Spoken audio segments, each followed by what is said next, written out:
Hey people, how you doing? Welcome to episode 262 of the Sports Therapy Association podcast. My name is Matt Phillips, creator of RunChatLive.com, and as always, this episode is being recorded live on the Sports Therapy Association YouTube channel and Facebook page on a Tuesday night at 8 o'clock. In this episode entitled MSK Conferences, How Much Do They Affect Your Clinical Practice? I will very shortly be joined by an ever decreasing number of people on a panel who are going to discuss that very question. They were all, I think we got about 2, maybe 3, at the STA Hands-On Hub Conference in Exmouth 6 weeks ago. So I'll be keen to see how much of that they're now using in clinic, as well as chatting about any other conferences they may have been to. So that's what we're going to be doing. On the topic of MSK conferences, this year's Therapy Expo is fast approaching, happening on the 26th and the 27th of this month, November, at the NEC Birmingham. In last week's episode, I had the pleasure of being joined by Therapy Expo content producer Molly Benson and Therapy Expo show manager Charlotte Spear, who discussed what's happening this year at Therapy Expo, which is including 2 new theatres, business advice and practical skills, an expanded CPD and exhibitor lineup, fresh speakers, and also a new one-day ticket option, which can be purchased, as we mentioned in the last episode, by calling the delegate phone line. The phone number is on the show notes. I'll give it again now, just in case you want it. It's 0203 978 1665, or you can find it at the Therapy Expo website. It does sound like a lot of the feedback which they were given last year, they've taken on board. And we look forward to seeing as many of you as possible at Therapy Expo in Birmingham on the 26th and 27th. The STA will be there in stand form. We're not having a theatre this year because we put our efforts into the STA Hands-On Hub Conference, but there will be a stand there, so do pop by and say hello. We would love to see you if you've got any questions on either your business or the industry in general. And as I mentioned last week, I'll be giving a talk called Mindful Strides, Communication Skills for Working with Runners and anyone else for that matter. That's going to be on day 1 at 3:50 p.m. in Theatre B, right before the wonderful Michelle Lyons. So if you are at Therapy Expo this year and you want to improve your communication skills, then do come along to Theatre B at 3:50. Right then, back to tonight's episode. I'm very excited to bring up whoever is still there. We've had a few technical problems, but whoever is still there will be with us very shortly. As we get into episode 262, MSK conferences, how much do they affect your clinical practice? Let's bring them up. 1, 2, 3. Excellent. 3 in the bed. And the little one said, I've only got 30% battery. No, it's fine. How are you all? You okay? Awesome, thank you. Yeah, Emily Gilbert, you're scared to say anything in case you use your battery up, aren't you? She's like, I'm just not speaking. I'm just sitting here. I'm just going to be a body in the room. Don't touch anything. Don't touch anything. Oh, no, you don't. Well, yeah, exactly. Don't move. Don't breathe too loud. We were going to be joined by Lizzie Roby. Sadly, it was having connection issues. So thanks, Lizzie, if you are listening to this. If you managed to join us, thank you very much. We'll do it another time. Don't worry.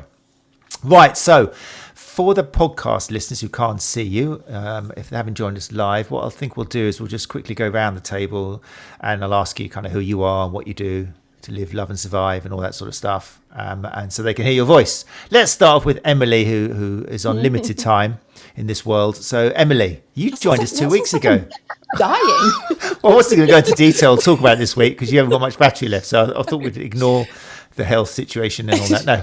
Thanks for joining us again. 2 weeks. 2 weeks. The doctor said. No, I mean 2 weeks. Fantastic. And can I just clarify? I'm not dying, by the way. I'm absolutely fine. We'll make sure that's put in the show notes. That it's not. She's fine. Everybody. Yeah. You were with us 2 weeks ago talking about 5 things to look for in an MSK conference. So I guess you're quite interested tonight to hear what Aimi and Tristan have got to say as well, to see whether they're parallel with your thoughts. But for listeners who aren't aware of you, could you give us a little bit about yourself, your business, and where you are in the country?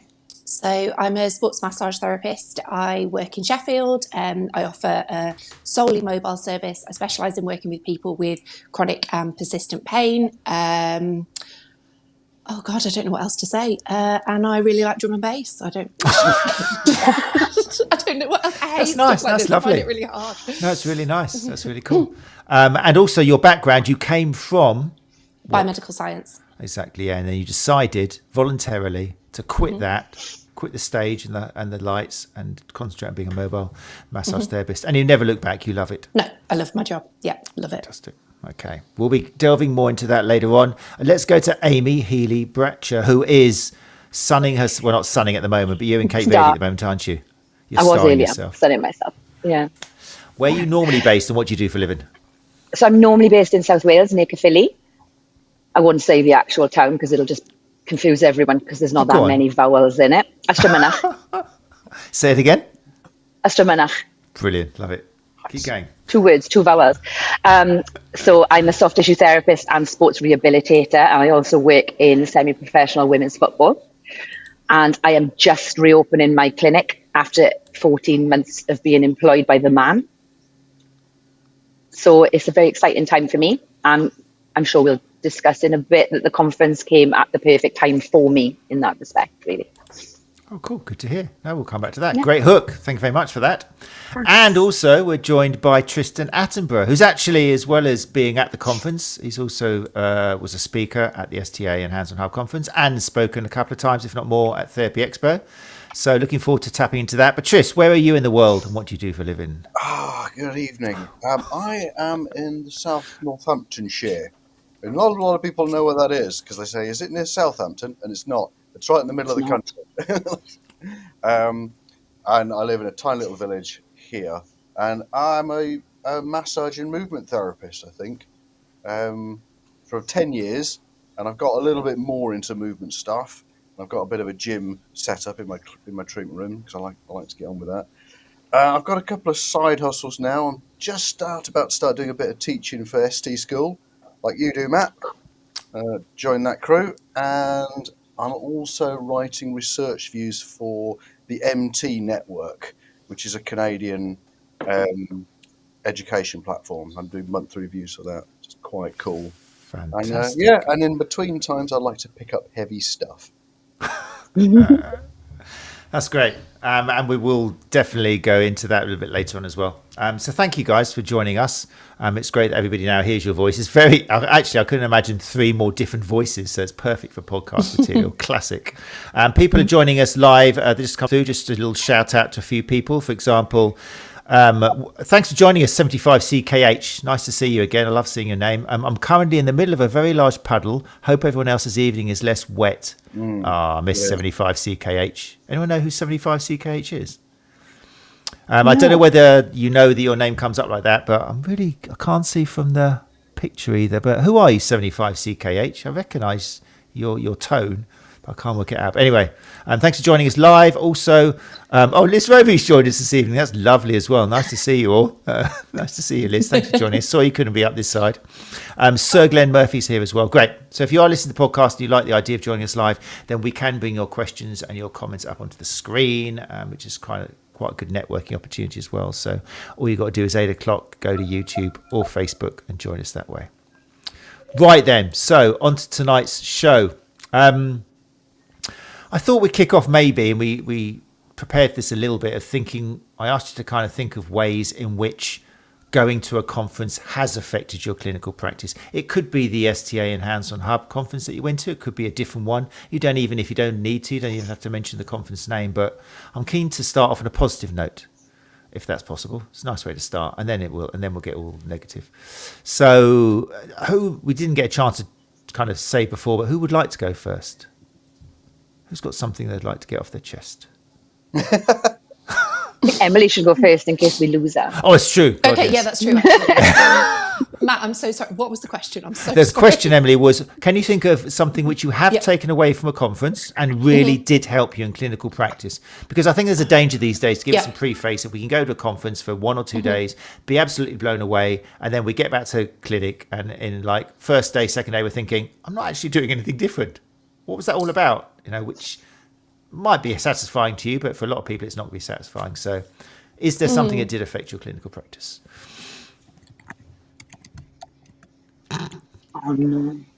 It's going to be one of those nights. One of those. Right. Amy, how are you? Same question to you. So the STA Hands-On Hub Conference, I was going to book it. I ended up booking my ticket at quite short notice because working in football, I had to see what my fixtures were going to be.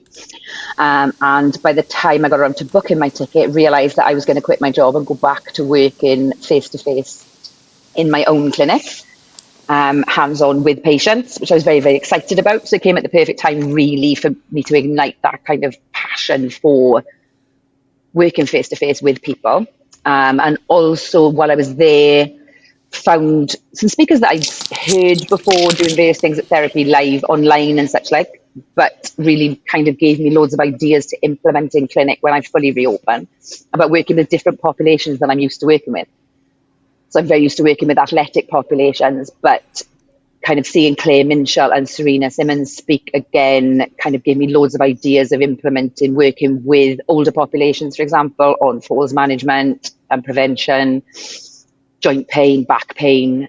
And I'd spent a year working, or just over a year working in an occupational health environment with people. And a lot of that was about chronic and non-specific lower back pain, and just working face to face with people with those symptoms and complaints. Is that me? Yeah, that's me. It's okay. I'm sorry. So it gave me loads of ideas to implement in the future when I get back from my holiday and get up and running in that regard, and like future planning and that kind of thing.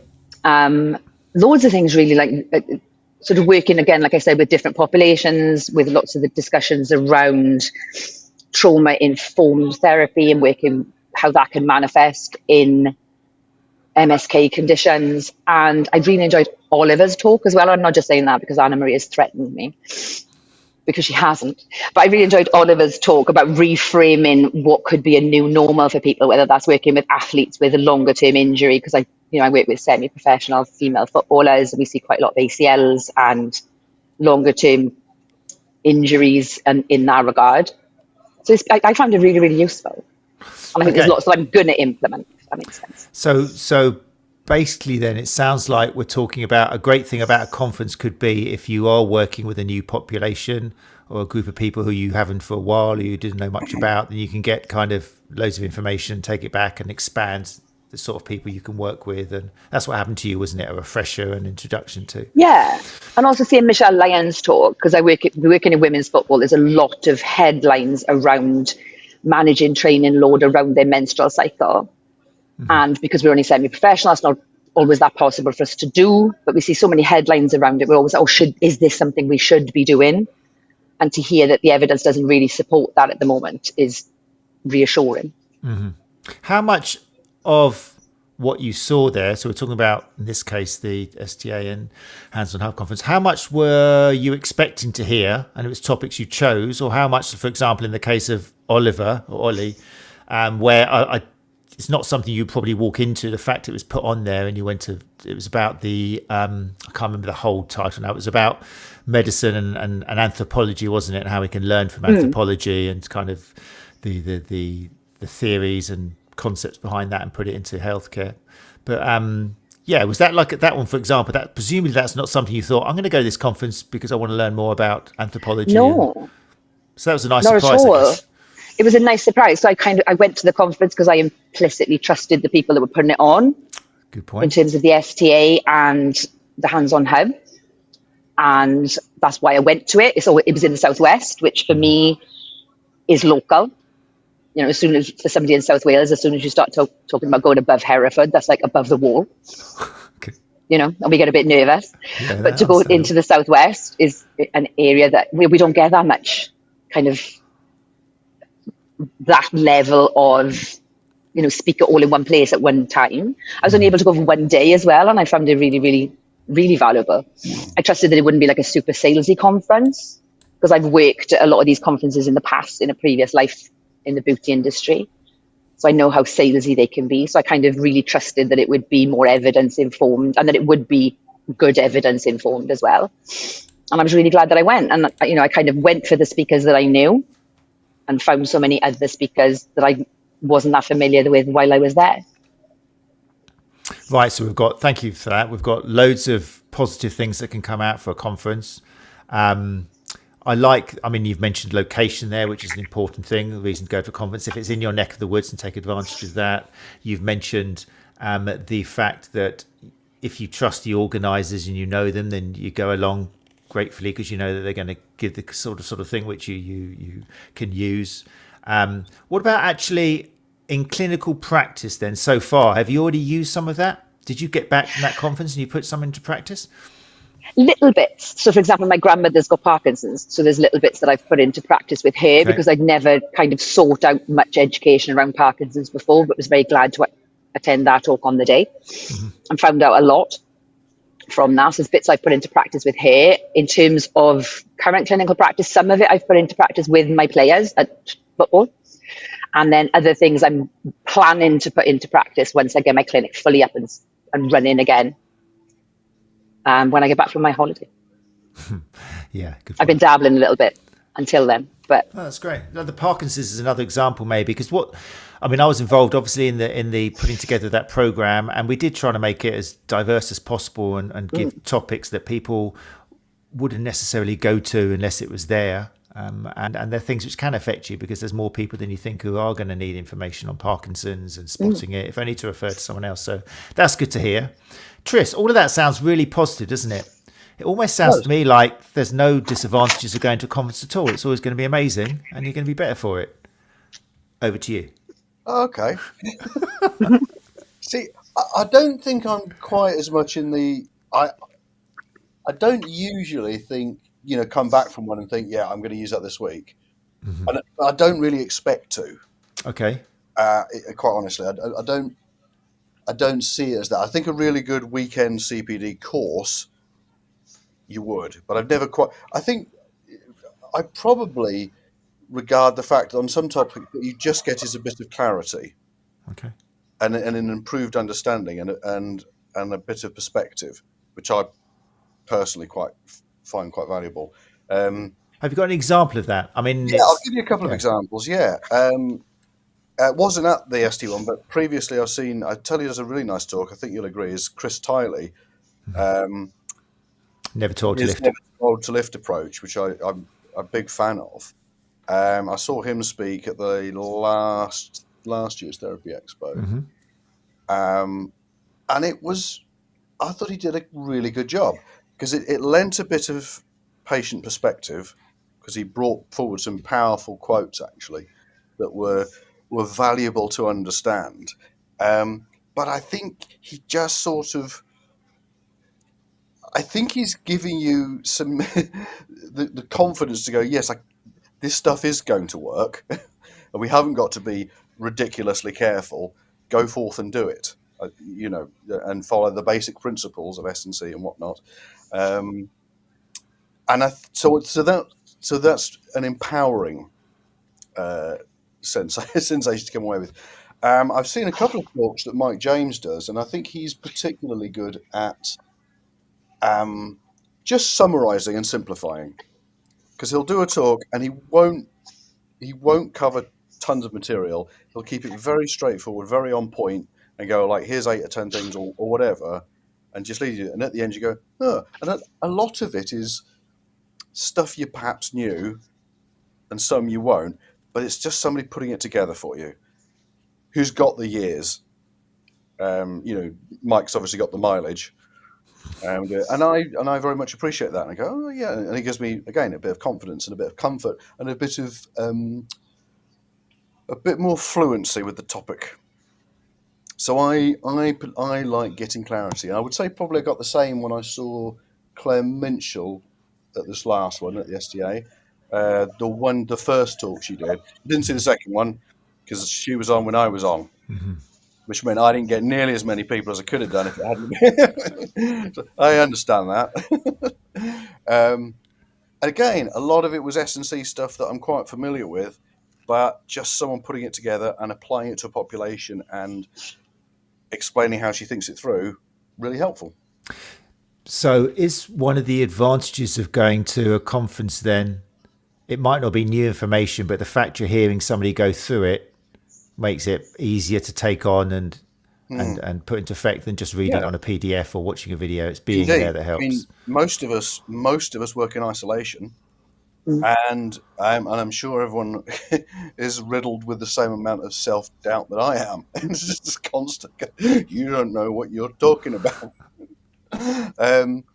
So Yeah, I really do enjoy getting clarity. And in fact, actually, I did a Greg Lehman weekend the week after STA conference, which I did once before in 2017. I did it again, and it was absolutely fantastic. And interestingly, he did say at the beginning, you might find you get to the end of this and realize you sort of knew most of it, if not all of it, depending on where you are.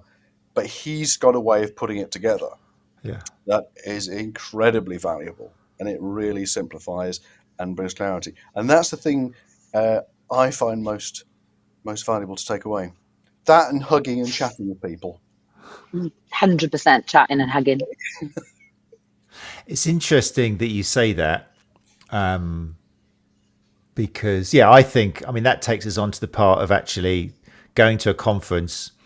It's not so much like you say of learning new things. You can save that for a CPD course or something specific. But I think the confidence you get of meeting people, hugging, chatting is kind of something you take back to clinic and makes you a better clinician, even though it's not a particular skill or a tool. It just fills you with more confidence, like you said, empowerment.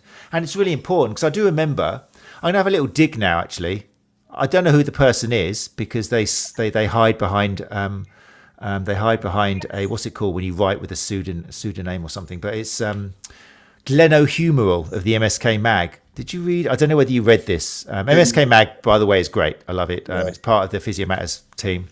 But there's this dude, 𝐸𝐤𝐻𝐸𝐼, who I don't know who it is. It could be Jack. I don't know. It could be either the Jacks. I don't know who it is. But I just remember something they wrote. They went to Therapy Expo a couple of years ago, and they wrote this very sarcastic, cynical piece about, there's lots of hugs at Therapy Expo. Anything else? No, but there was lots of hugs. It was really good hugging everyone. And they were just basically having a go about how all Therapy Expo was about people hugging each other. And I just sat there thinking, you know what? I think that was probably the most powerful thing about going there. Because a hug for me is a metaphor for meeting people, connecting, pausing, reflecting, communicating, which is exactly what we're supposed to be doing as clinicians. So if you're a clinician, especially if your name's 𝐸𝐤𝐻𝐸𝐼, who doesn't like hugs, then I wonder, I'm not saying that all people have to hug your patients, but I think it kind of just reminded me how important the human connection is. And that's one of the advantages of going to a conference. Maybe not for everybody, but for a lot of people. So Amy, you were hugging, nodding at hugging and going, that's really important. So is it important for you? I think it is. I think, like Tris said, we're all out here working on our own pretty much with our self-doubt. And then we go home, and because we work on our own, we don't really have anyone to kind of talk to us about that or talk to about that. And I think it's really important to go to these things. And it's the first conference I've been to as a punter.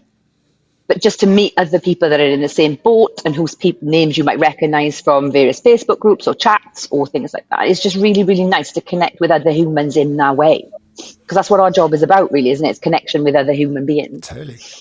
And it's just so nice to have that kind of chat, whether it's at the conference or, go out for a few drinks, or I went to the anatomy al aperitivo, which was just fabulous.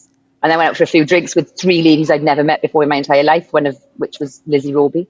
Afterwards, and we had some food and more chats, and it was wonderful. It was just such a nice thing to come back feeling connected rather than just a lone worker. Yeah, no, good points, I think. And one of the things we tried to do at that conference in particular was to open it up with Andy Hosgood, who was amazing, just to give people that kind of, because not everyone arrives there ready to hug, and a lot of people don't even realize they need a hug, and they're normally the criers. They're normally the ones who start blubbering once you do have a hug. But I think just giving people permission, saying, you know what, if you want to connect here and you feel like you want some human interaction because you work alone, this is great. We can do that. No one's going to judge you. If you want to talk to someone, go up and talk to them, and you're all free to do it or not do it. So that was kind of, because again, I think that sets the scene for how much you're going to take in education wise. If you've got that new kind of relaxed kind of permission and that safe space, then you're more likely to be more, you're going to absorb more information when you are sitting down there. So I'm glad you picked up on that. But it doesn't mean if you're not a hugger, that's fine. You can still be great and go to these conferences. It's with consent. It has to be with consent always. Consensual hugging. Exactly. You hear that, Tris? It was just really nice because it was so informally laid out as well, that during, like after the talks and in between talks, you could chat things through immediately with another person rather than sitting formally in rows where you didn't have that kind of connection to then make sense of it yourself. Yeah, that's cool. I'm glad you picked up on that. We did. I mean, again, everyone's got different ideas, but I specifically wanted round tables. If I go to a restaurant, I mean, this is my own head as well, but I just can't relax on a table that's not round. I need to be able to see everybody and talk to everybody. And these straight tables where there's half the people down the end who can't talk to you, I just avoid that like the plague. So I really wanted a round table. I think it encourages. If you go into any education, the first thing they sort of talk about is kind of get rid of these rows of people, and especially with young learners, make a horseshoe, make everyone on the same level. There's no beginning and end. No one's at the back, no one's at the front. So we tried to make a conference which kind of used the same basic principles of education, of getting everyone on the same level and everything. So good. I'm glad you picked up on that. Tristan's now left. I don't Tristan's think. wandered off. I think it was the word hug. I think he's gone to find someone now in the street for a hug because he felt he needed it. Have you been to any, without naming them at all, Amy, but have you been to any conferences where you thought this isn't working, or I'm not getting as much out of this, and has that ever happened to you? This is the first one I've been to since working in this industry, or this corner of the world. I think because it seemed pretty informal, and like I said, fairly local to me, it seems like a good one to go to, and it seemed to be less sales focused. Because I know having worked at a lot of big expos and conferences in the past, when I worked in the beauty industry, for example, in Manchester, London and Birmingham, I know how sales focused they can be. And the fact that they're so big kind of put me off as well, because as much as I'm an outgoing person, there's an element of social anxiety where this seemed a little more informal and more intimate. Okay, that's an interesting point as So well. this is the first one that I'd been to. So sometimes if a conference is too big with literally thousands of people, then that can change the whole receptiveness of taking information in. It can make people anxious a little bit. And I think especially because we all work on our own pretty much, or a lot of us do work on our own. There's not always someone to go with, to have that kind of, wing person then. So it can be daunting to go to something that big. Tris, does that relate with you? Do you think sometimes size isn't everything? Yeah, very much so. I have to say, I find Therapy Expo a sensory overwhelm.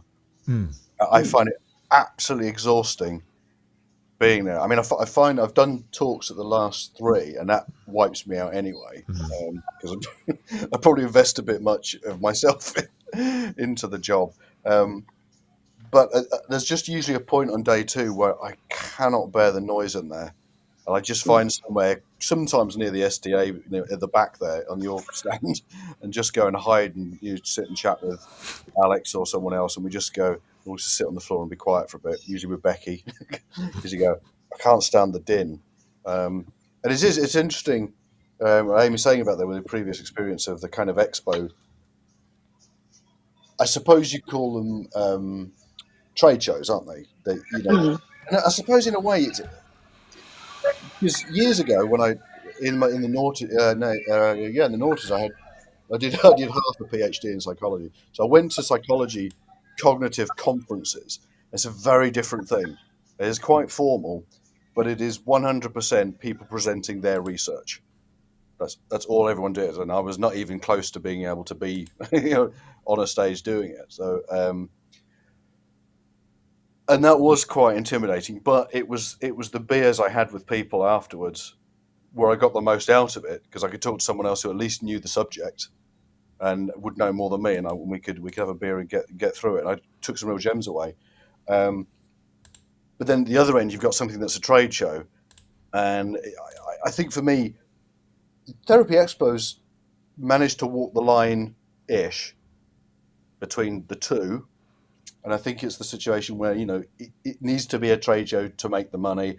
We want it to be an education thing. It's not where the money is in that regard, if you see what I mean. So I don't know what I base this on, but I got the feeling that it's just inched more trade showy from the last time I went, and I was not as inclined to go. Not going this year, actually. Yeah, we want good education, which is why, jumping on the STA one that you did down in Exmouth this year, that was brilliant, and that's that's more of what we wanted and none of what we don't want. And I'm assuming financially it was viable. I mean, I'm assuming no one's gone into terrible debt over it. It worked. No comment. It works and it can be done again.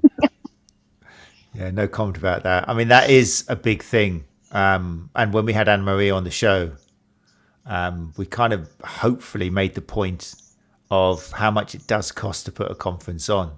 Massive. To have a location where you're going to feel relaxed. Because, again, I think that the view and everything, not only was the STA and Hands-On Hub kind of smaller and more kind of intimate and relaxed, also you had that huge window and the coast and sea and beach for as far as you could see, which maybe not everybody, for a lot of people, I think that also relaxes you down and calms you down and just makes you more open to chatting. So, but it does all cost. It's tricky. And that's, like you say, Therapy Expo is a huge conference, and it's, like I say, it's coming up a couple of weeks, and it is tricky to put that on. They need the exhibitors, and it's just how much they manage to not, get that in your face the whole time.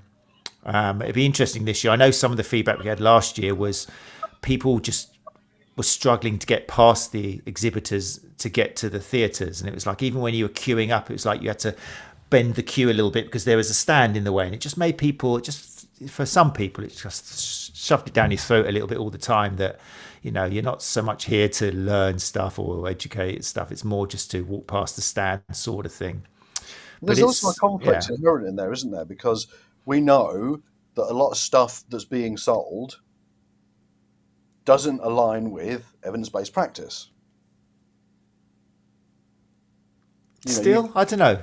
Much, do you think? Last time before, I think I was talking to Nils, the guy who behind the Trust Me, I'm a Physio. Mm-hmm. You met him? Yeah. Nils, he's been on the show. Is he a little bit taller than you? He is a bit taller than me, I'm not going to lie. Yeah. He's easy to find in a room. He's very big. And he was there the year before. Just took a punt and because they're an education provider. And I don't think it was working out that well for him to have a stand there. It didn't. I don't think it worked for him. And he said, they're sort of paid a lot for that.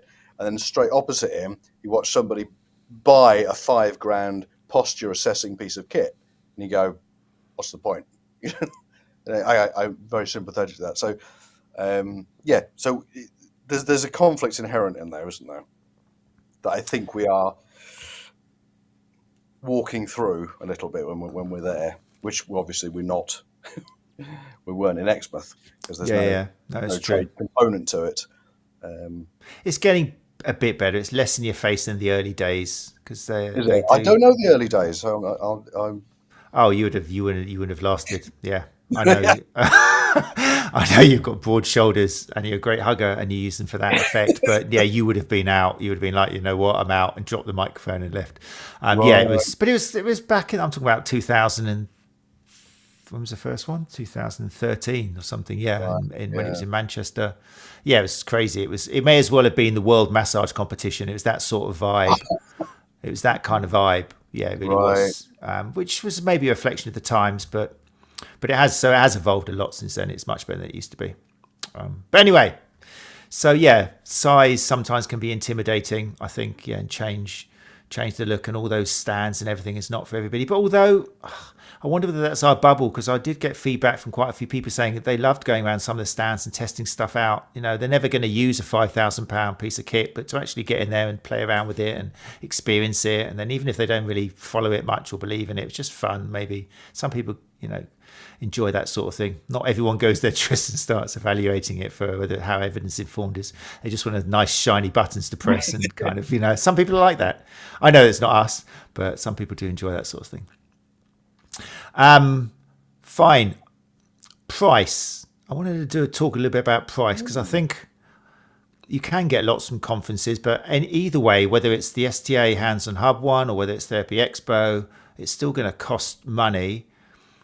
Does that always going to put people off, do you think? I mean, Amy, in your case, you didn't have to travel that far, but you were taking a couple of days potentially out of clinic, I guess, with clients.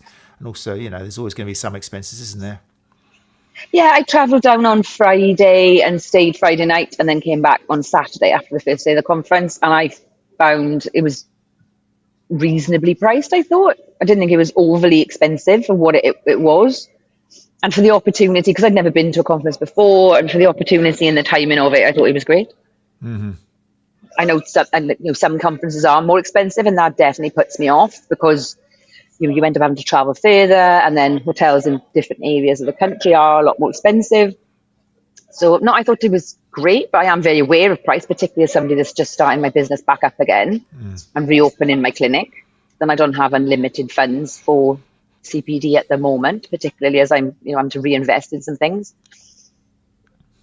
Yeah, no, good points. It is tricky for some people, and I think it's pre-planning. Even like, Therapy Expo now, 2 weeks before, there's not as much of a discount. It ended on the 31st, and you are going to be paying 190 something pound, and that's even with a discount or something. But if you had booked it at the event, I think you get it for like 70, 80 quid or something. So I think it's preparation, but I think it is tricky for people to book these things ahead. 100%, especially because I work in sport. I have to kind of wait for my fixtures to come out to make sure I don't have like a far away game that weekend. So I can afford to be there on a Saturday rather than I'm spend the whole weekend traveling with the team.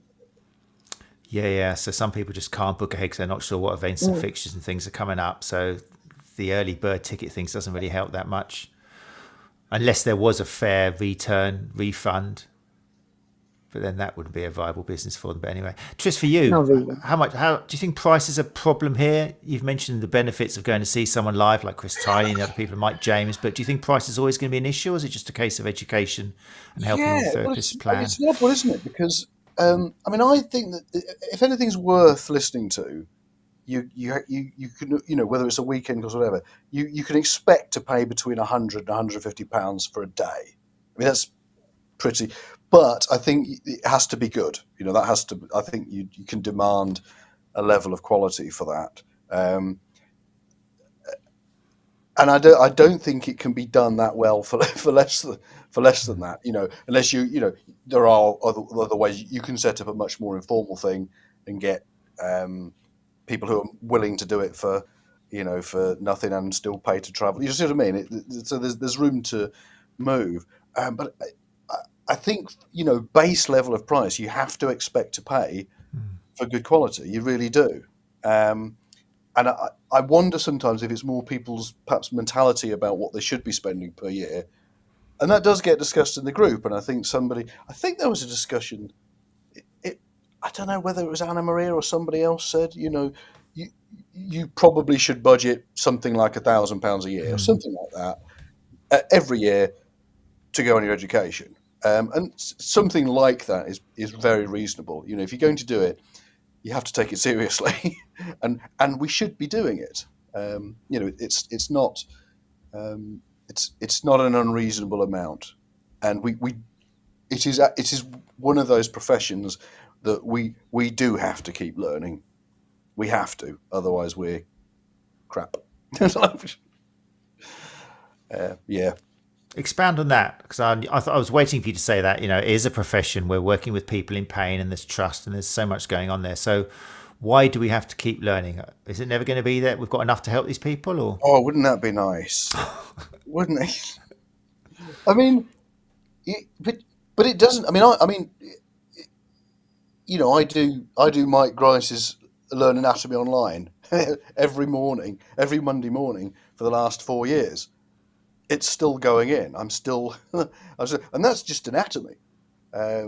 So yeah, it doesn't stop. And then we've got an infinite diversity of populations and pathologies and circumstances and social context to bear in mind.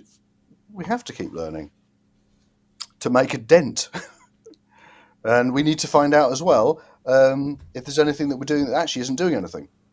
And we've been, I thought that helped. As I go, no, it doesn't do anything. And go, okay, I'll stop doing that, and I'll replace it with something that's more useful. It'd be nice if we could sit on our laurels, but we can't. We must keep learning. Comes with the job. Really comes with the job. Same as anyone in the whole of healthcare. Yeah, they don't qualify and then stop, do they? The learning never stops. Good points. Amy, you're nodding your head there, agreeing with Tris. Definitely. And I think this kind of never stopping learning. I think this is a profession particularly in that you don't know what you don't know until you start learning, and then you realize that there's so much that you don't know. And that's one of the aspects in which conferences, I think, like this can be so helpful, because you're meeting up with everyone else and it kind of puts your mind at ease a little bit that everyone else doesn't know everything either. Because I think when we work in these silos as lone therapists, quite often, the worst thing I think we can do a lot of the time is join massage social media or social sports therapy social media, because everyone else seems like they know what they're doing and that they know all of the answers. And we're just sitting at home thinking, I know nothing and I'm useless and I'm crap. And then you meet up with other people and we're all in the same boat. And as well as having this amazing opportunity to learn things from, really awesome speakers, we also have the opportunity to connect with other therapists who also don't know everything as well. And it makes us feel better about that. I think that's a good point. I think, again, you can't generalize, but I would suggest that when people do consider going to a conference, that for, I don't know, let's say 50-50, 50% might be going to see and get information from speakers, but the other 50% is, connecting, networking, talking to people, confirming things, sharing, collaborating, all that sort of stuff. Otherwise, just download a PDF, or buy something online and watch it by yourself, and you'll get that for cheaper for the reason. But I've always kind of said, if you are paying, you're paying for that connection to meet other people. And to hear things put in a way where they're asking for feedback, stimulating reflection, all that sort of stuff, which is what a PDF doesn't give you. That's what you're paying the money for. But I think there's so much out there now which is free and can be downloaded. And it's a problem with technology. I think so many therapists have probably got 4 courses on Kajabi or something that haven't even started yet. CPD they've paid for, and it's just piling up in their OneDrive or whatever, or Dropbox, and it's just never really gets used. We watch it at 1.5 speed thinking you're taking it in because you only got an hour and you're watching, it's a shame. Pausing, that's what we said at the STA and Hands-On Hub Conference. It's all about pausing and connecting and then reflecting and growing. I think that's why we chose those 4 words, and that's what you get from a conference that you don't get from just watching an online YouTube video or something. Let's have a look at some comments from the people in here. Emily Gilbert. Hi, nice to see you, Emily. Sorry you couldn't join us tonight. Emily Gilbert says, I'm here in the chat. Sorry, that's okay, Emily. Really, don't worry at all. I've still got your name up here in remembrance. But again, I'm suggesting that something's happened to you, but it hasn't. What did you say later on? You said, not sure. I look for change following a conference, but hopefully a jumping off point for areas, topics that I'm interested in exploring, but not sure where to start. Yes, that's a good point. I mean, I made this title as if the only reason you go to the conference is to learn new techniques to put into clinic, but it was a little bit of clickbait, because I don't think that's why you should go to a conference. You're not looking for new techniques to put into effect. I'd agree with that, Matt, because when I listened to Michelle Lyons talk, that was the first time I'd heard her. And it was a great talk, but for me I was thinking, well, this is an awfully big topic I don't know a lot about. But just to take away a few headlines and go, okay, so I know it's there, and it's there. Should I want to look at it? And I'll go back to her stuff, and you've got a reference point. And it's a bit like Amy mentioned earlier. There was the talk that was given about, I can't remember who it was, about Parkinson's. Very interesting talk. And again, it was I'm not taking things away to use that week, but there's another flag in the ground. I know that's a whole thing that's there, and being aware of that is valuable, because it means I can return to it at some point if I need it. So So I think Emily and I are probably viewing these things in the same way.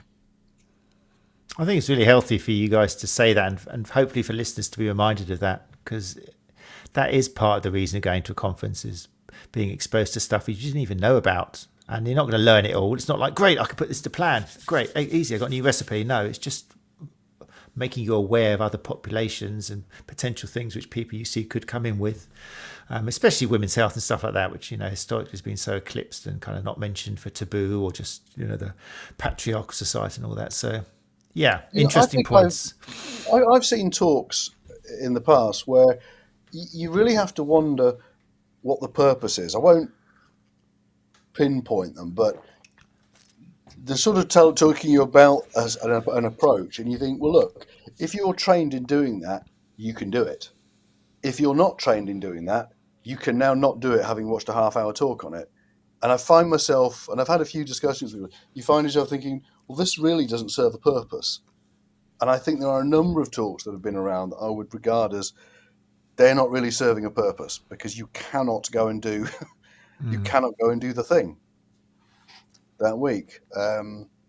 Unless maybe traditionally that was the idea. It was a taster, and then if you're interested, sign up for the. Yeah, I mean, if someone's selling a course, Yeah, I get that. That's an approach. But I got the impression that quite a few almost suggested you could almost go and try this, and we go, not really. Not you need to. You got to go back to your core education and bring that up if that's what you want to do. If you want to develop, I suppose it, in a way, it probably falls into the same problems that we see with CPD, in that we know for the most part it isn't assessed. It's turn up and you get a certificate of attendance. You can literally sleep through it and you still get your award. Isn't necessarily making you better. If you want to get better, your core qualification needs to come up. You need to get stronger at all the core components. So in a way, sometimes a conference can just be reflecting that same problem, which is go, here's some shiny stuff. You can do all this shiny stuff now. And we go, no, it's not making you better. Did I say that in a way? Yeah. Did that make sense, Matt? I'm not sure if it came out. No, yeah, definitely. Yeah, definitely. Thank you. Yeah, and some conferences are still based on that. It's the model. It's quite an old model, but it's still kind of there. And it is dangerous.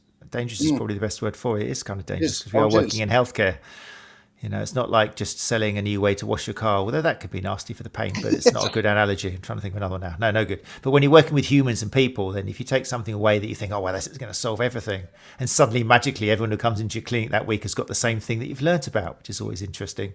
It is. Is it? It really is, yeah. Which reminds me of I can't go through this episode without mentioning your talk, Tristan, because I think that was something which I hope loads of people didn't expect. And your talk was just a great example of hopefully people just sitting down thinking, oh, I've heard good things about this Tris guy. Let's have a little listen to this.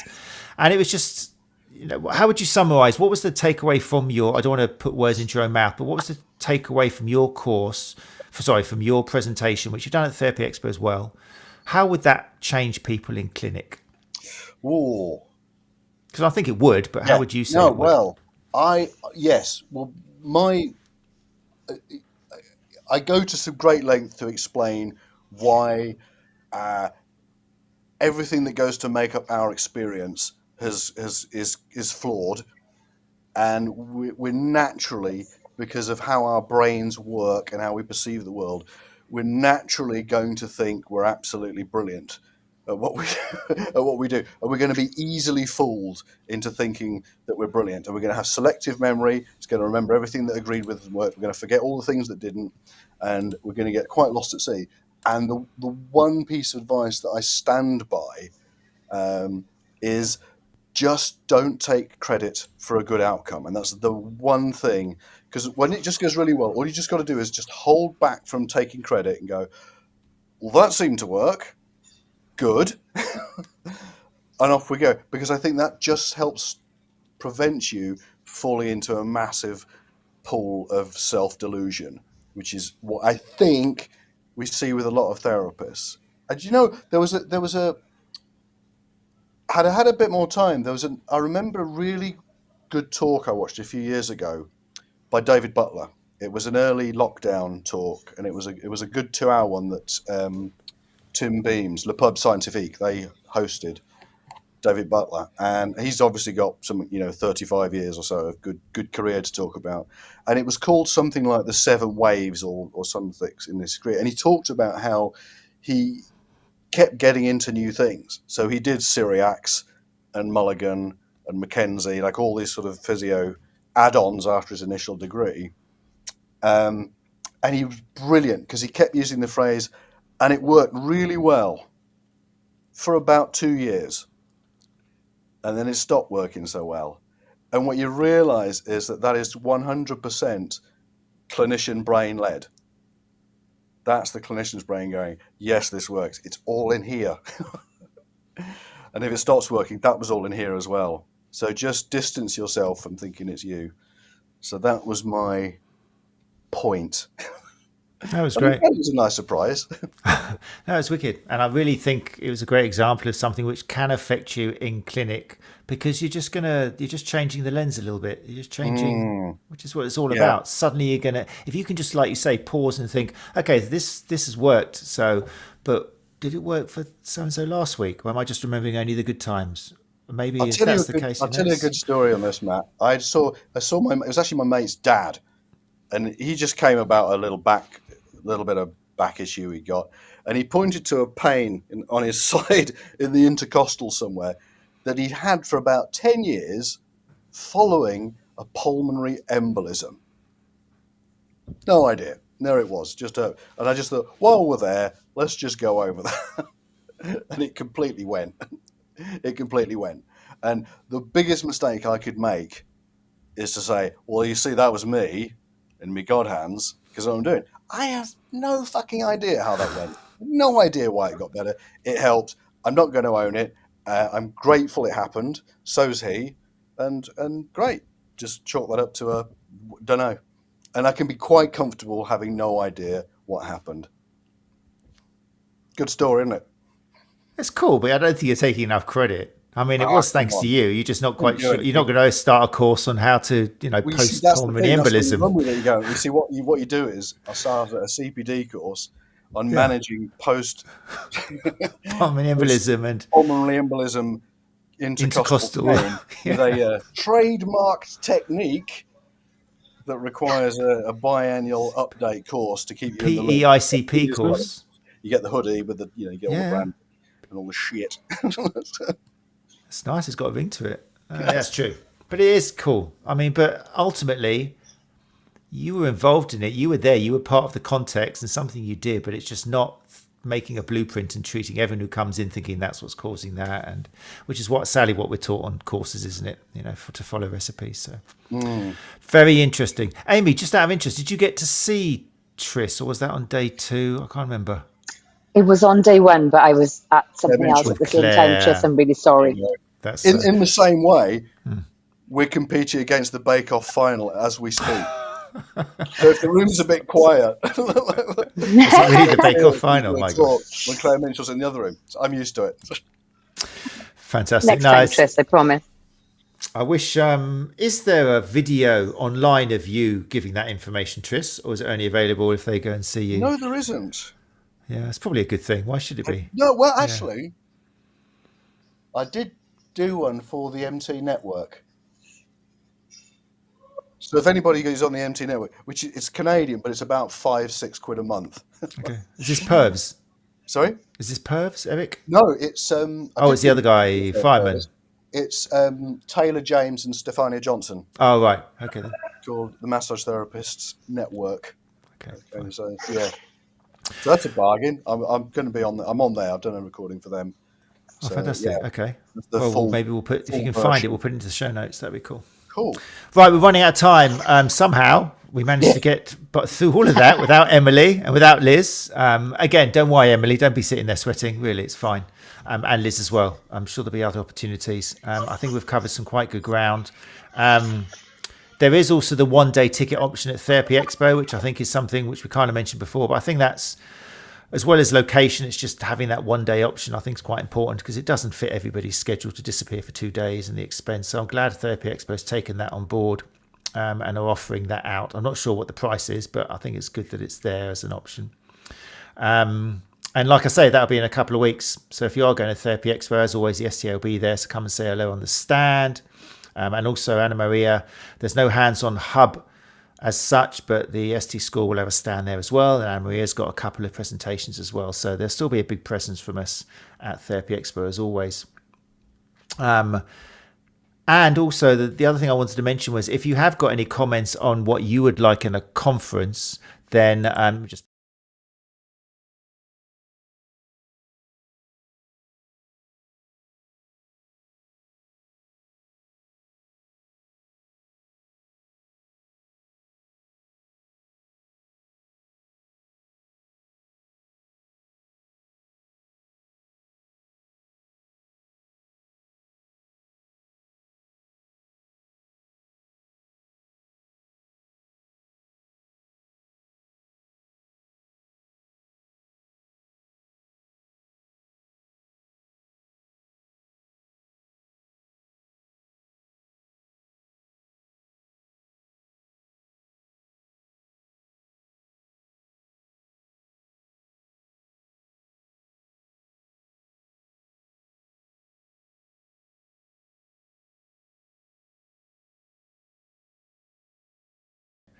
we're going to have to wrap it up. Thank you so much, Tristan Attenborough. Really appreciate it, of movemassagepro.com. We didn't mention that before. If people do want to follow you, Tristan, they like your stuff, then obviously you've got the website, movemassagepro.com.